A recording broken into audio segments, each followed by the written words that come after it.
If order discount. In this exercise, we're utilizing if statements in a very real-world example. Please open your start file to begin the exercise.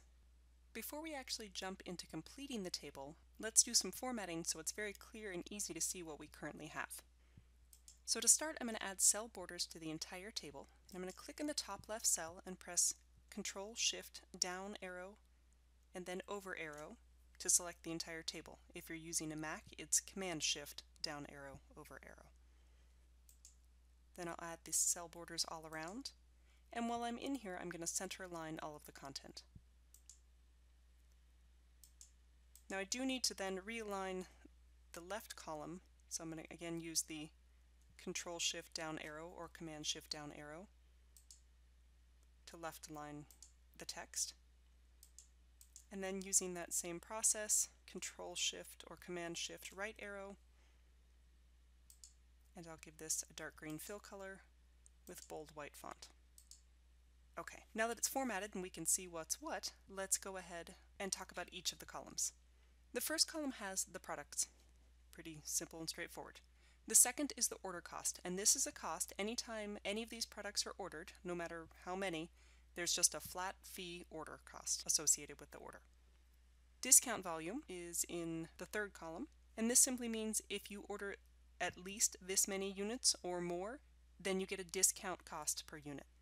The next column has the normal cost per unit, following that the discount cost per unit, and then the final data that we have in the following column is the order quantity, and this is how many items your company actually wants to order. Rather than estimating how much an order would cost your company, you can figure out exactly what an order total would be. And because you'll have set up the spreadsheet with functions and cell references, if a price or order amount changes down the road, that change can be instantly seen in the product total cost and the impact on the total order cost. Let's start with the ordering cost. The ordering cost is a flat fee associated with ordering a product, no matter how many you purchase. However, of course, you don't want to purchase every type of product, so you can't just make these all equal to the amounts in column B. So we want to only show the order cost if the order quantity is greater than 0. So logically, let's type equals if, and we want to know if the order quantity is greater than 0, then what do we want to display?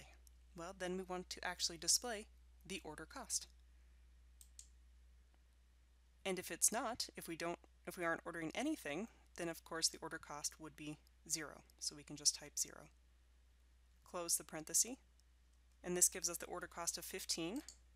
Let's drag this all the way down and see when there's something, nope, we're not ordering the third item, and indeed it gave us an ordering cost of 0, so we're probably good. In the next column, we're trying to find the cost per unit. And we kind of have three options here. We have the normal cost per unit, the discount cost per unit, or 0 if we don't order anything. So how do we figure out what the cost per unit is going to be? We have to compare the order quantity to the discount volume. So let's start our statement with an if. And for this one, we're going to say if the order quantity is equal to 0, let's start out easy. If it's equal to 0, then we put 0. And remember, we can have multiple if statements nested together. So we have multiple constraints, so we can nest them all into one function. So we have the logical test. If the ordered quantity is 0, then we put 0. Otherwise, let's test another one. Let's put another if the order quantity is greater than or equal to the discount volume, then what's it going to be? Well, if it's greater or equal to it, then we get the discounted price. If it's not, else, we get the normal cost per unit. Close the parenthesis for the second if statement. Now close it for the entire if statement and press enter or return.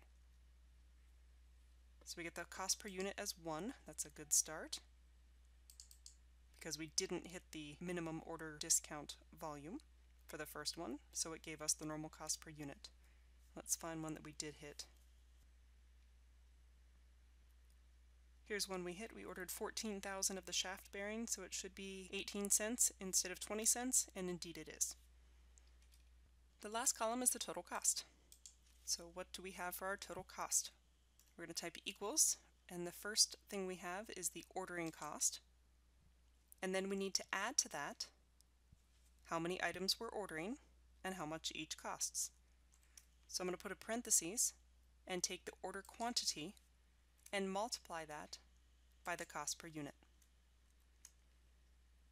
Close the parenthesis, hit enter, copy that down, and at the very end we have our total order cost. And the easiest way to add up a series of numbers is to use the sum function. So I'm going to type equals sum, highlight the entire column, and you could use your keyboard shortcuts here. Close the parenthesis, hit enter, and the answer should be $90,789.50 some cents. I can't see because it's off the side. Oh, it's just 0.5. Well, that reminds me, we have some formatting to do. Let's scroll up and do some formatting. Since I'm going to do a bunch of formatting, I'm going to go ahead and show my tabs and my commands to make it easier. Alright, first we have order cost. I'm going to use my keyboard shortcuts. Remember, Control-Shift or Command-Shift. We'll make this one accounting.